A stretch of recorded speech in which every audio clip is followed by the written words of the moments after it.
अच्छा जी, अस्सलाम वालेकुम। अभी हम फिर मोल वगैरह कर लेते हैं, राइट। मोल के जो बेसिक कॉन्सेप्ट है हम उसको देख लेते हैं ज़रा। अच्छा। सर मैंने आपको एक एमसीक्यू क्वेश्चन भेजा था वेडनेसडे को।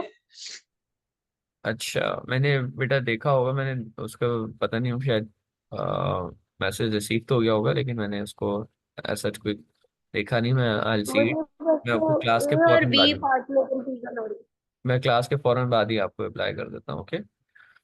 मैं फौरन है। ओके। इंशाल्लाह फौरन कर देता हूँ। बिल्कुल। अच्छा। अ, हम जरा इसको जल्दी से देखते हैं कि यहाँ पर एक चीज को हम देख रहे हैं कि जो मोल है, राइट, वो होता क्या है। जैसे आपको पता है कि बहुत सारे कार्बन, सॉरी, बहुत सारे एटम्स मिलकर, बहुत सारे एटम्स एटम्स मिलकर, ठीक है, मॉलिक्यूल्स बनाते हैं। ये बात आपको पता है, सही। इसी तरीके से बहुत सारे मॉलिक्यूल्स मिलकर कंपाउंड भी बना देते हैं, ठीक है।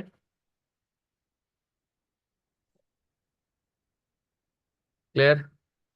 तो अगर हम ये कहें कि कार्बन के एटम्स का जो साइज होगा, और अगर हम ये कहें कि जो सोडियम के एटम्स का जो साइज होगा, क्या वो सेम होगा? क्या वो सेम होगा? Can you repeat? ये कार्बन के एटम्स हैं और ये सोडियम के एटम्स हैं, क्या इनके साइज सेम होंगे, अलग अलग होंगे? अलग होंगे। अलग होंगे। तो अगर मैं आपसे ये कहूँ कि जो मोल्स होते हैं, हम उनको मेजर नहीं कर पाते। हम उनको मेजर नहीं कर पाते। मेजर नहीं कर वी पाए। Can't measure. सही है। हम मेजर नहीं कर सकते। तो हम उसको ना इन टर्म्स ऑफ एटम्स, सही, हम इन टर्म्स ऑफ एटम्स लिखते हैं, in terms of atoms, molecules और आयंस की फॉर्म में हम लोग देख रहे होते हैं। क्लियर। सही है। अब हमें, यस। और इसमें एक और चीज होती है, मास, ठीक है, जिसमें आपका एटॉमिक मास भी इंक्लूड हो जाता है, ओके। जिसको अब आप ए आर, और मॉलिक्यूलर मास के लिए एम आर यूज कर रहे होते हो। सही है। ठीक है।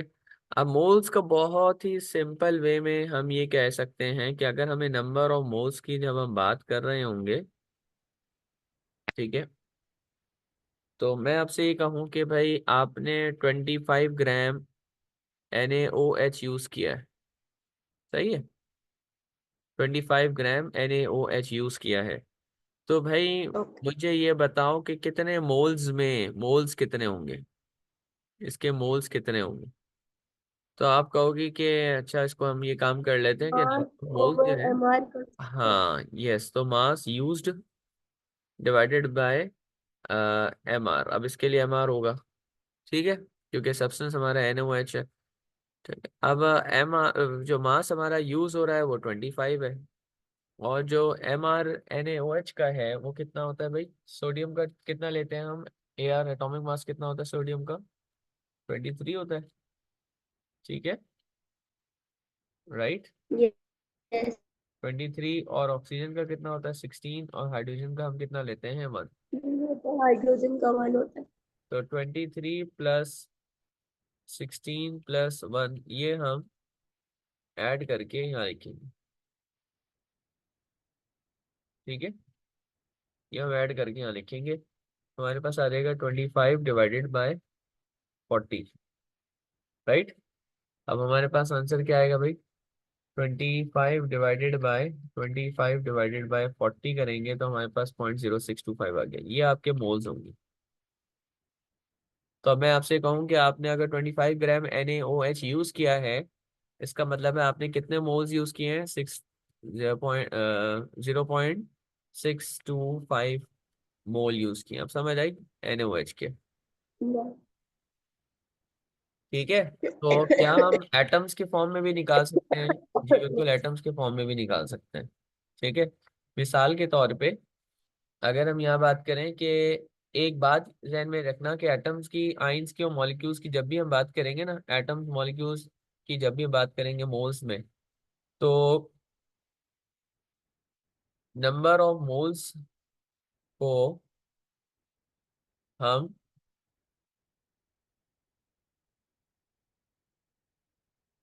इस तरह लिखेंगे।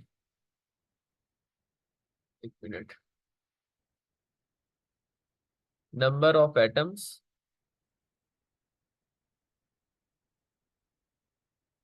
ठीक है, divided by Na।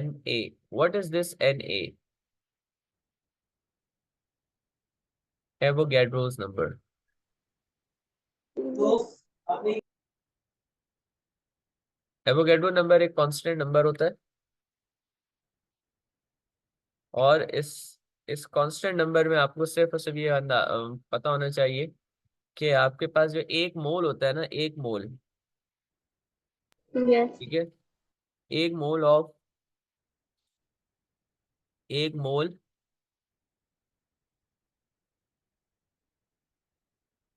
Contains dash atoms, molecules और आयंस और पार्टिकल्स। तो किसी भी सब्सटेंस का, Zero. किसी भी मॉलिक्यूल का, किसी भी एटम का, किसी भी सब्सटेंस का, एलिमेंट का जो एक मोल होगा, वो बराबर होगा 6.02 इंटू 10⁻23 के। अब ये सवाल ऐसा बन जाता है कि ऐसा कैसे हो सकता है। तो मैंने शुरू में एक सवाल, एक अभी बात की थी कि क्या कार्बन के एटम्स और सोडियम के एटम्स के साइज सेम होगा? नहीं होगा ना। तो अगर मैं No. एक मोल कार्बन यहाँ लिखूं और एक मोल सोडियम यहाँ लिखूं, सही है, तो मुझे पता चल रहा है कि कार्बन का साइज जो है वो छोटा होगा, तो इसके अंदर जो नंबर ऑफ एटम्स आएंगे ना, नंबर ऑफ एटम्स, ठीक है, वो छोटे छोटे होंगे, लेकिन आएंगे कितने एक मोल के अंदर? 6.02 इंटू 10⁻23। सही है, 23 एटम्स आएंगे इसके। और जब मैं बात करूंगा सोडियम की, तो सोडियम का साइज बड़ा होगा, ठीक है, सोडियम के एटम्स का साइज क्या होगा? बड़ा होगा। वो भी मिलके एक मोल के बड़ा कितने? होगा। वो भी 6.02 इंटू 10⁻23 एटम्स में कंबाइन होकर एक मोल बनाएंगे सोडियम का। तो इसका मतलब यहाँ से ये पता चला कि हर एलिमेंट के जो एटम्स होते हैं उनका साइज अलग अलग होता है। लेकिन अगर मैं 6.02 इंटू 10⁻23 एटम्स लूंगा, जो कि बहुत ट्रिलियन ट्रिलियन नंबर्स हैं, ठीक है, तो वो आपका एक मोल के बराबर हो जाएगा। इसका मतलब एक टर्म, एक मोल, हम उसको एक कांस्टेंट नंबर से एक स्टैंडर्ड बनाकर हम आगे जा रहे होंगे। तो आपको you just need to know कि एक स्टैंडर्ड नंबर है क्या। दैट इज एवोगैड्रोस नंबर, जिसने एटम्स की मोल्स के अंदर कन्वर्जेंस को एक कांस्टेंट नंबर प्रोवाइड किया। ठीक है, बात समझ आ रही है? तो mole is actually the amount of substance, ठीक है, और can be represented in grams, ठीक है, can be represented in grams as well, ठीक है। बट हमारा यूनिट क्या होगा मोल का? MOL। ग्राम में कैसे रिप्रेजेंट कर सकते हैं? मिसाल के तौर पे 1 मोल कितने ग्राम का है? 1 mole of carbon, 1 mole of carbon कितने ग्राम का होगा भाई? 12 ग्राम का होगा। अगर 12 मैं आपसे ग्राम। पूछूं 1 mole of methane gas, 1 mole of methane gas कितना होगा भाई? कार्बन 12 प्लस 4, 16 ग्राम। तो 16 ग्राम जो है ना, वो आपका एक मोल के बराबर होगा, किसका? मीथेन का। लेकिन अगर मैं इनका 40 ग्राम की बात करूं, 40 ग्राम, NaOH का 40 ग्राम है, तो वो कितने मोल के बराबर होगा? जी, mass of 1 mole. NaOH 40 gram is equal to 1 mole. ठीक है, बात समझ आ गई? तो ये यस। दो चीजें बस ध्यान में रखनी है एक तो ये फॉर्मूला ध्यान में रखना है आपने, ठीक है, और एक आपने ये वाला फॉर्मूला ध्यान में रखना है, ठीक है। सही है, बात समझ आ रही है यहाँ तक? यस।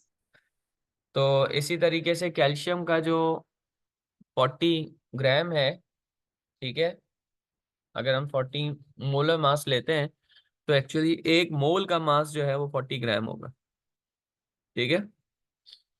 एक मोल पर मोल कितना ग्राम होगा? 40। अगर 2 मोल होंगे तो कितने होना चाहिए मास? 80। फॉर 2 मोल्स, ठीक है, mass of calcium would be 80 ग्राम। बात समझ आ गई? ठीक है, यहाँ तक क्लियर है ना?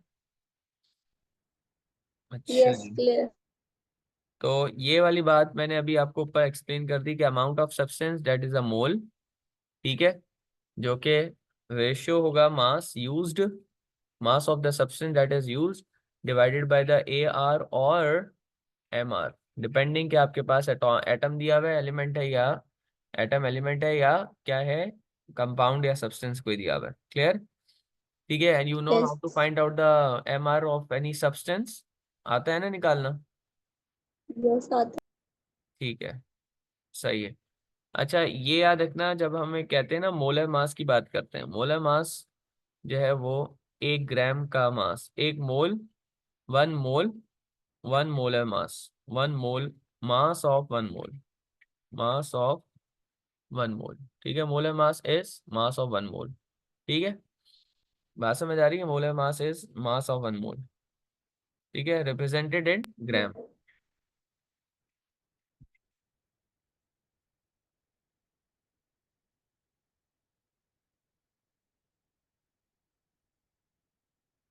अच्छा जी, रिलेटिव एटॉमिक मास का ये आपको पता है, ठीक है, एम आर और ए आर का कॉन्सेप्ट, ठीक है। Number of particles using Avogadro number. अच्छा, मैं आपसे ये पूछूं, calculate number of carbon dioxide molecule in 1.5 mole of carbon dioxide. जो डेटा दिया हुआ है,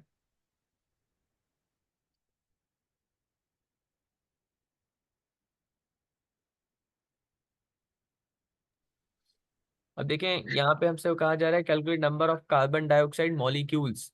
क्या बात कर रहे हैं? मॉलिक्यूल्स की बात कर रहा है। वो किसकी बात कर रहा है भाई? मॉलिक्यूल्स की बात कर रहा है। तो रिमेंबर, जब भी मॉलिक्यूल्स की बात आएगी या एटम्स की बात आएगी, number of atoms, number of molecules, number of ions की, नंबर ऑफ पार्टिकल्स की, जब भी नंबर ऑफ पार्टिकल्स, अब पार्टिकल्स के अंदर आपके मॉलिक्यूल्स, एटम्स और आइंस, ये सब चीजें आ गई हैं, ठीक है। अगर वो नंबर ऑफ मॉलिक्यूल्स की भी बात कर रहा है क्वेश्चन में, एटम्स की, नंबर ऑफ एटम्स की बात कर रहा है, या नंबर ऑफ आइंस की बात कर रहा है, आपने हमेशा यूज ऑफ एवोगैड्रो करना है। सही है, हमेशा यूज ऑफ एवोगैड्रो होगा क्वेश्चन में, एवोगैड्रोस नंबर, कांस्टेंट नंबर, ठीक है। अब मिसाल के तौर पे वो क्वेश्चन में कह रहे हैं नंबर ऑफ कार्बन मॉलिक्यूल्स निकालो, ठीक है। तो नंबर ऑफ, अभी हमने पढ़ा था number of moles is equals to number of atoms था ना, मैं इसको मॉलिक्यूल्स कर देता हूँ क्वेश्चन में, क्योंकि मॉलिक्यूल की बात की है इसलिए मैं नंबर ऑफ मॉलिक्यूल्स लिख रहा हूँ, divided by N A. N A is Avogadro number, Avogadro's constant number, ठीक है। ओके। तो नंबर ऑफ मोल्स यहाँ पे कितने दिए गए हैं? 1.5 है ना, यहाँ पे क्वेश्चन में 1.5 दिए गए हैं। नंबर ऑफ मॉलिक्यूल्स हमें निकालने हैं, that is number of particles, सही है। ये divided by N A, that is 6.02 into 10 की पावर 23। मैंने इसको यहाँ पे जाके मल्टीप्लाई कर देना है, तो आपका नंबर ऑफ मॉलिक्यूल जो है वो सब्जेक्ट बन जाएगा।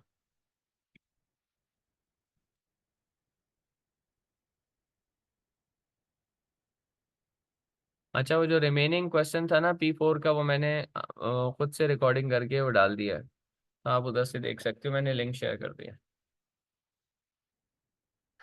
1.5 मल्टीप्लाई बाय 6.02 आपका आया 9.02, 9.02 इंटू 10 की पावर 23 मॉलिक्यूल्स। इतने मॉलिक्यूल्स आपके हैं कितने मोल्स में? 1.5 मोल्स ऑफ कार्बन डाइऑक्साइड, सही है। समझ आ रही है? हम इसके जो है ना यस। वो मास भी निकाल सकते हैं। ठीक है।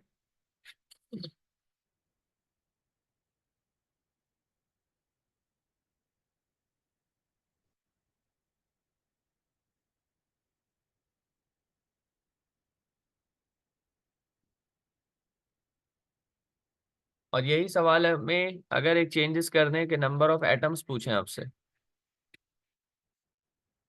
नंबर ऑफ एटम्स, ठीक है, of number of atoms in 1.5 moles of carbon dioxide.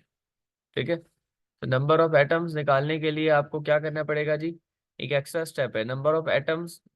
ये आपके पास मॉलिक्यूल्स आ गए, सही है, ये मॉलिक्यूल्स आ गए, राइट। 1.5 के 1.5 मोल्स के मॉलिक्यूल्स आ गए, 1.5 मोल्स यस। के मॉलिक्यूल्स आ गए ना। अब आपको क्या करना है कि कार्बन डाइऑक्साइड जो फॉर्मूला है ना, जो भी सब्सटेंस है उसके अंदर एटम्स गिनने। इसके कार्बन के कितने एटम है? एक एटम है। फॉर्मूले में देखो, वन ऑक्सीजन एटम। के कितने हैं? दो एटम्स हैं। टू। और टुगेदर कितने हो गए? थ्री। आपने इसको थ्री थ्री। से मल्टीप्लाई कर देना है। तो आपका आंसर आएगा टू ओके। पॉइंट, ये 27 समथिंग आना चाहिए, मैं इसको 27 ही लिखता हूँ वैसे तो। 9.03 मल्टीप्लाई बाय थ्री, आपका आएगा 27.09 इंटू 10 की पावर 23। सही है। अब अगर इस पॉइंट को शिफ्ट करती हो लेफ्ट साइड पे तो ये 10 के जो पावर है वो चेंज हो जाएगी। ठीक है। तो 2.7019 है ना, इसको हम चेंज करके अप्रोक्सीमेट कर देंगे 7 के बराबर, और ये बन जाएगा एटम्स आपके। ये वाली बात जो है ना आपके आ सकती है, किसी पार्ट बन के आ सकता है। ठीक है जी, यहाँ तक क्लियर है? ओके। अच्छा यस। जी। अच्छा, एक होता है स्टैंडर्ड टेम्परेचर एंड प्रेशर, सही है, या हम उसको आरटीपी भी कहते हैं, रूम टेम्परेचर प्रेशर, सही है। तो हम इसको कंसिडर करते हैं कि हमारे पास आरटीपी आरटीपी कंडीशन है एक। RTP is a condition.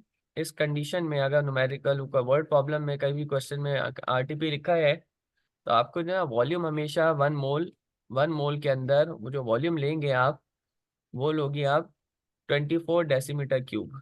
कितना लोगी? ये भूलना नहीं है। 1 मोल जो है ना आरटीपी के अंदर 24 डेसीमीटर क्यूब होगा। ठीक है, सही है, क्लियर है? यस। अच्छा जी। अच्छा अब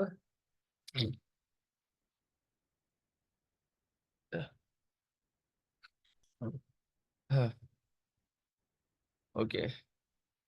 और जब प्रेशर ले रहे होते हैं हम, वो होता है 180 m एटमॉस्फेरिक प्रेशर। ठीक है, प्रेशर क्या लेंगे हम? 180 m। ठीक है। अच्छा, इस चीज को रेफर कर लें जरा अब आप, इस फॉर्मूले को। वॉल्यूम एन, एन क्या चीज है भाई? ये इन्होंने एन क्या रखा हुआ है? नंबर ऑफ मोल्स ही होने चाहिए वैसे तो। ठीक है, number of moles is equal to volume divided by 24। ठीक है, I am so sorry for that. या आई एम राइट, नहीं नहीं सही है। ठीक है, नंबर ऑफ मोल्स अगर आपको निकालने होंगे ना, तो जो भी वॉल्यूम दिया जाएगा, सही है, आरटीपी के अंदर, तो आप उसको डिवाइड कर देंगे 24 डेसीमीटर क्यूब के साथ।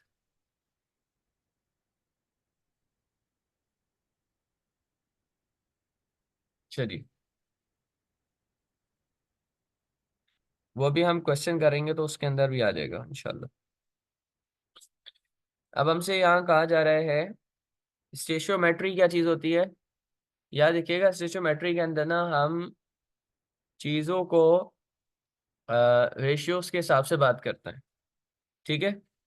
तो स्टेशियोमेट्री हमारी, एक मिनट रुकें जरा, फाइल भेज दूँ भाई।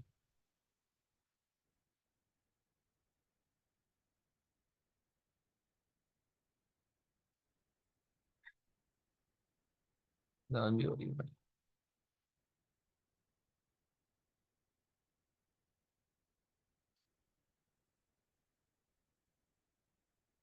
मोहम्मद रसूल।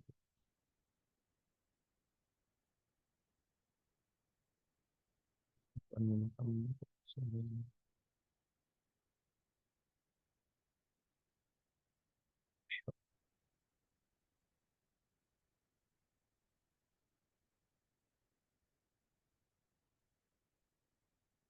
माशाअल्लाह।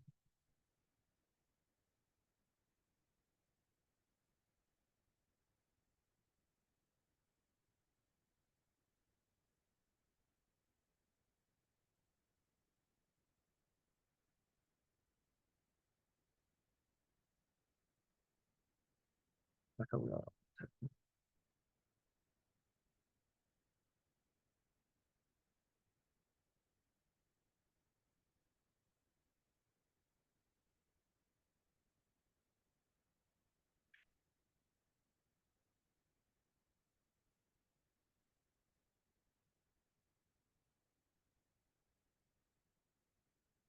अल्लाह अकबर, ला इलाहा इल्लल्लाह।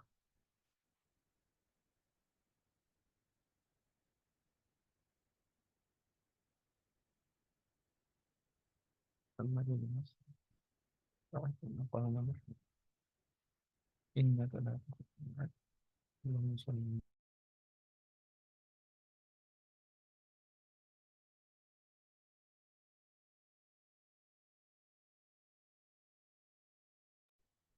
अच्छा, अब हम बात करें जी स्टेशियोमेट्री होती क्या है। स्टेशियोमेट्री में it is the relationship between the quantities that are used to form a product और they take part in the reaction to form a product. ठीक है। ये स्टेशियोमेट्री एक केमिस्ट्री के अंदर एक फील्ड है, ब्रांच है, जिसके अंदर हम क्या कर रहे होते हैं, उन क्वांटिटीज को देखते हैं कि वो प्रोडक्ट बनाने में कितना ज़्यादा पार्टिसिपेट कर रहे हैं। ठीक है। कितना मास ओके। उनका चाहिए होगा और दूसरे का मास कितना चाहिए होगा। ठीक है। So that we can balance, we can yield means product, produce a product in a very limited way or in a very limited amount of the substances। ठीक है। अच्छा, एक चीज का कॉन्सेप्ट आपको होना चाहिए, कंसंट्रेशन का। कंसंट्रेशन का कोई जहन में है क्या होता है? कितना सॉल्यूट है, concentration. Yes. how much solute। ठीक है, the solute present in a given, in a given what, in a given solute is volume। Given solute. ठीक है। या बहुत ही बच्चों वाली डेफिनेशन अगर बताऊं तो कि number of number of particles, ठीक है, present in a given volume, ऐसे भी कह सकते हैं। ये सिर्फ कॉन्सेप्ट को अंडरस्टैंड करने के लिए है, वरना हमें ना सॉल्यूट का और वॉल्यूम का जो है ना टर्मिनोलॉजी का यूज होना चाहिए। ठीक है। अब इसके लिए कंसंट्रेशन को,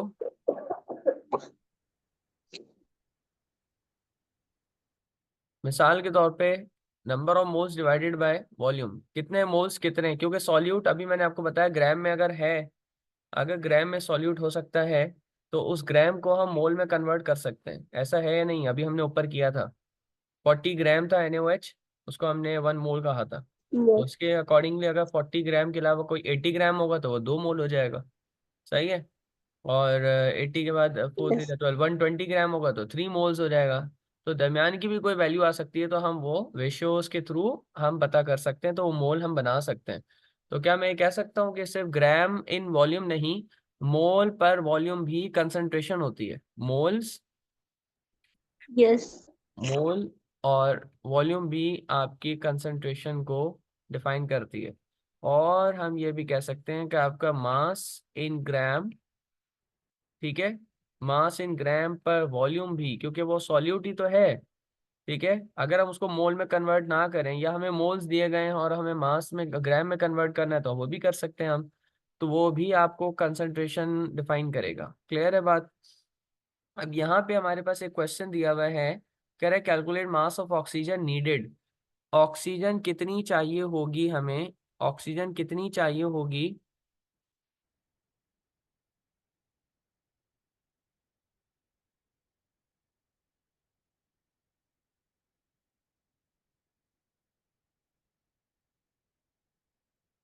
जी अस्सलाम वालेकुम। अस्सलाम वालेकुम। वालेकुम सलाम जी। मैं अभी क्लास ले रहा हूँ, उसके बाद जो है वो आपकी क्लास स्टार्ट करता हूँ, ठीक है? Okay. Mass of oxygen needed to react with 24 gram of magnesium, ठीक है? कितना ऑक्सीजन का हमें मास चाहिए ताकि हम 24 ग्राम, नहीं नहीं, to form a magnesium oxide, ठीक है, ताकि हम मैग्नीशियम ऑक्साइड बना लें।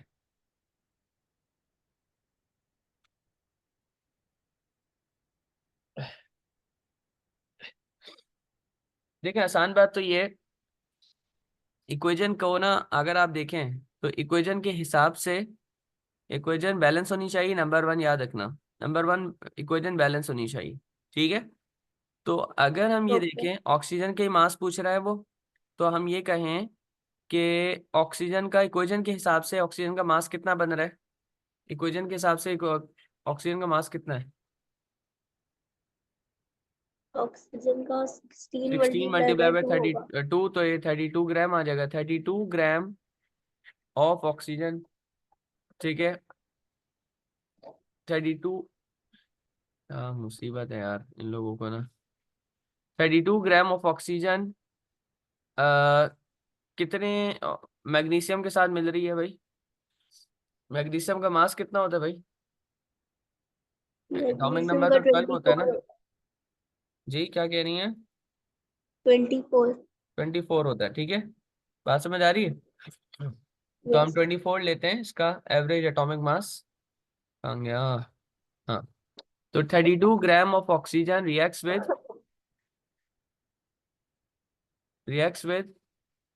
24 मल्टीप्लाई बाय 2, कितना हुआ? 48 gram of, 48 gram of what?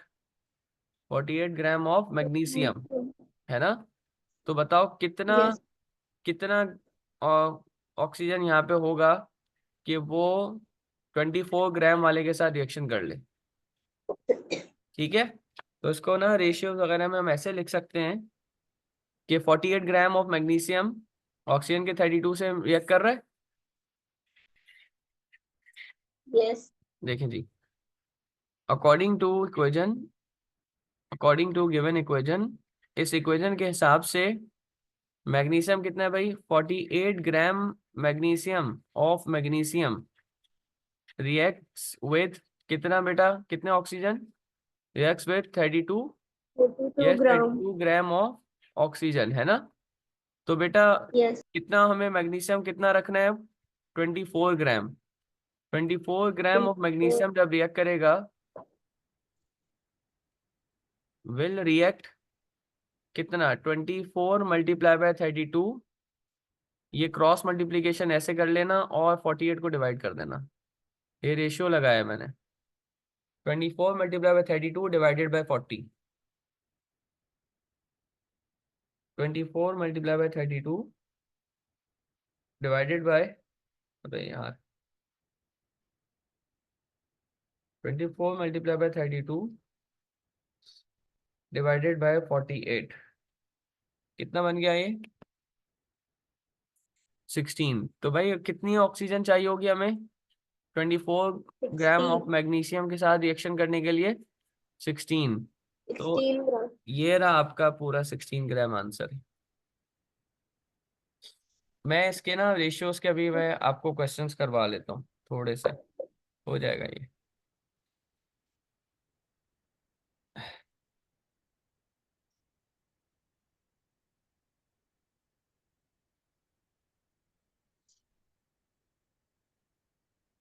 अच्छा जी, अब मैं अभी लिमिटिंग रिएक्टेंट मीन समझा रहा, मैं अभी आपको सिर्फ ना ये रेशियो समझा रहा हूँ, रेशियो किस तरह लगा रहा हूँ मैं। मिसाल के तौर पे इस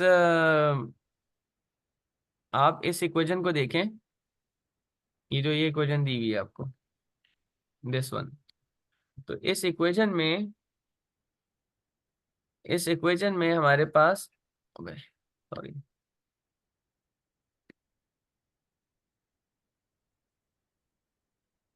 मैग्नीशियम रिएक्ट कर रहा है 2HCl और बनाएगा मैग्नीशियम क्लोराइड प्लस H2। अब according to given equation, equation के लिहाज से अगर हम देखें तो हमें what mass of magnesium is formed, magnesium का कितना मास फॉर्म होगा कब, 0.96 gram of magnesium react with 2.19 gram of, अच्छा ये तो खैर लिमिटिंग रिएक्टेंट की तरफ जा रहा है। मैं क्वेश्चन को चेंज थोड़ा सा कर रहा हूँ फिलहाल, पहले जो अभी क्वेश्चन करवाया ना उस जैसा बनाने की कोशिश कर रहा हूँ। ओके, तो what mass of MgCl2 is formed, ठीक है, व्हेन 0.96 ग्राम ऑफ मैग्नीशियम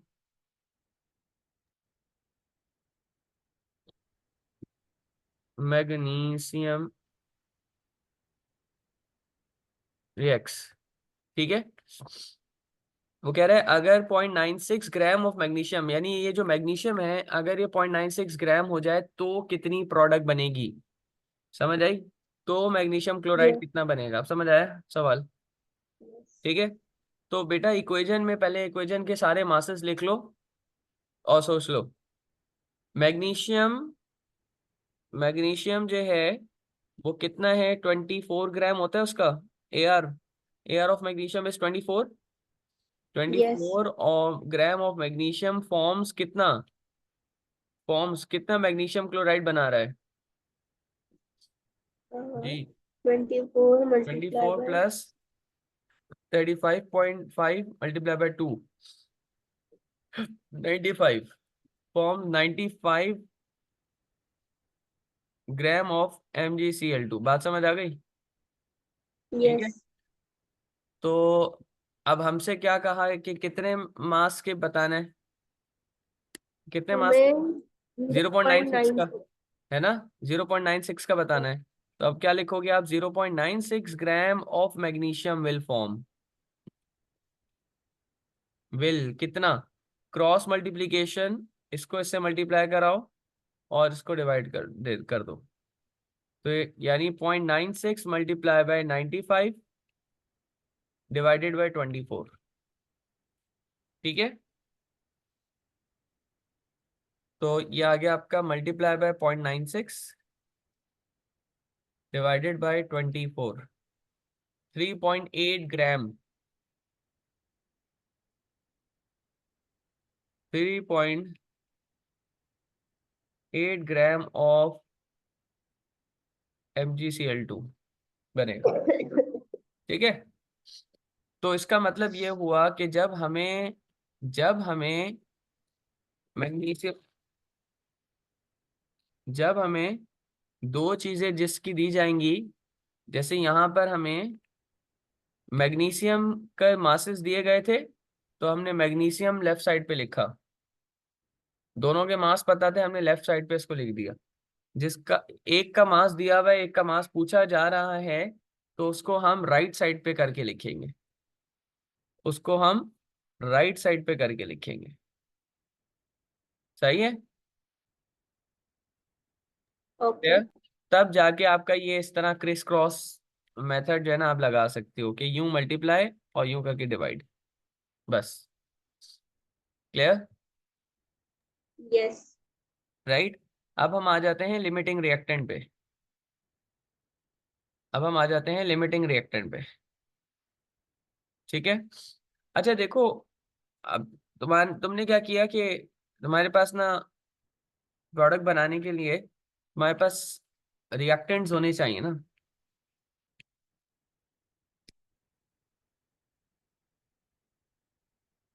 ठीक है।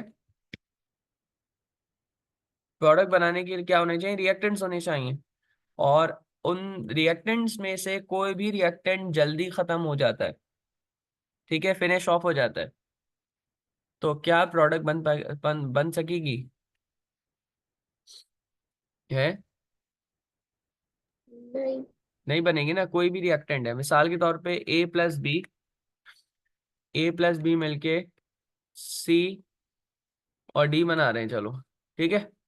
इनमें से कोई भी प्रोडक्ट, कोई भी रिएक्टेंट अगर फिनिश ऑफ हो जाता है, ठीक है, खत्म हो जाता है, ठीक है, तो वो क्या कर देता है, रिएक्शन को लिमिट कर देता है। क्या कर देता है, लिमिट। ठीक है, यानी उसने अब क्या कर दिया, लिमिट कर दिया कि इससे ज्यादा प्रोडक्ट बना ही नहीं सकता मैं, क्योंकि मैं तो खत्म हो गया हूँ। तुम बेशक तुम्हारा मास कितना ज्यादा अभी बाकी है, अनरिएक्टिव मास कितना ज्यादा है तुम्हारे पास, वो कहेगा कि भाई तुम्हारे पास मास खत्म हो गया, यानी कि you do not have any mass और quantity to to react with me. तो this is how the reaction stops. क्या हो जाएगा, रिएक्शन स्टॉप। स्टॉप्स हो जाएगा। क्लियर है? ऐसी चीज को हम लिमिटिंग लिमिटिंग रिएक्टेंट कहते हैं।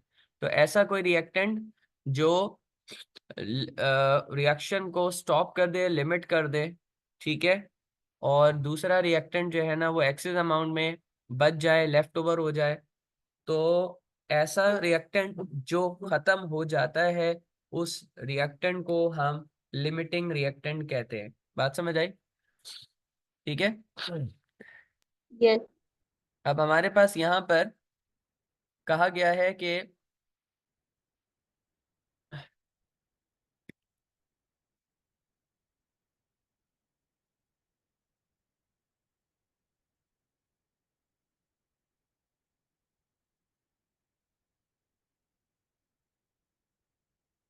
अब हमसे कहा जा रहा है कि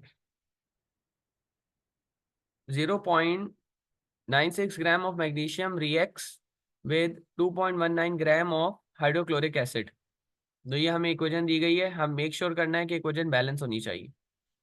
what mass of magnesium chloride is formed. Magnesium chloride कितना फॉर्म होगा।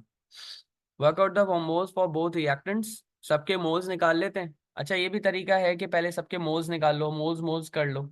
मैंने मास मास समझाया है आपको, यहाँ पे मोल्स और मोल्स भी कर सकती हो। मास जो दिया है उसको मोल्स में कन्वर्ट कर लो, आसान काम है। मास को मोल्स में कन्वर्ट करने के लिए क्या करते हैं, यस। जो गिवन मास होता है उसको हम डिवाइड कर देते हैं AR या MR से।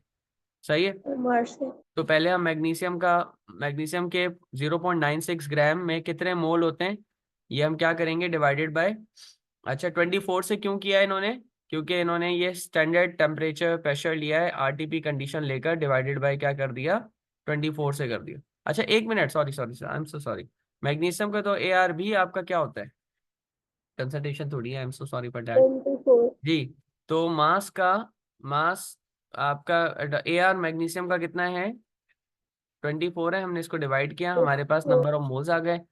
HCl का मोल्स हम निकालेंगे, तो वही HCl का मास कितना दिया हुआ है उसको हम HCl के MR से डिवाइड कर देंगे। हमारे पास दोनों के मोल्स आ गए। अब हम रेशियोज लगाना शुरू कर देंगे। ठीक है, देखो रेशियो किस तरह लगाएंगे कि अगर हम इक्वेशन में देखें तो 1:2 का रेशियो चल रहा है। ठीक है, मैग्नीशियम इस टू HCl का रेशियो देखो कितने मोल्स हैं, मैग्नीशियम के कितने मोल्स आ रहे हैं, मैग्नीशियम के 1 मोल आ रहे हैं इन इक्वेशन, इक्वेशन में देखो, और HCl के कितने मोल्स आ रहे हैं, 2 मोल्स आ रहे हैं इन इक्वेशन। ऐसा ही है। यस। ठीक है, अब बताओ कि 0 पॉइंट इसके कितने बन रहे हैं, हमने जो अभी फाइंड किया है, zero zero point zero point four zero four और और zero zero point point zero zero six ऐसा ही है। यस। ठीक है ना, एक मिनट जरा रुके, मैं नेक्स्ट वीडियो के अंदर वापस से स्टार्ट कर रहा हूँ, ठीक है।